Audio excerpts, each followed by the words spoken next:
आंब तोटारू गलित मृतदेह उद्धार। कोरापुट जिला सदर थाना अंतर्गत पोड़ागत आदिवासी साही निकटरे एक मृतदेह पड़िथिला।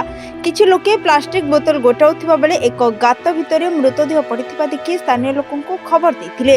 एने स्थानीय लोके कोरापुट सदर पुलिस को खबर दैथिले। खबर पाई कोरापुट सदर पुलिस साइंटिफिक टीम सह घटनास्थल रे पहुंची तदंत जारी रखिछि। पुलिस मृतदेह को उद्धार करी व्यवच्छेद पाई कोरापुट सहित लक्ष्मण नायक मेडिकल कॉलेज को पठाइथिला। मृत व्यक्ति परिचय मिली पारिनी। मृत्युर कारण अस्पष्ट रही। पुलिस घटनार तदंत जारी रखिछि।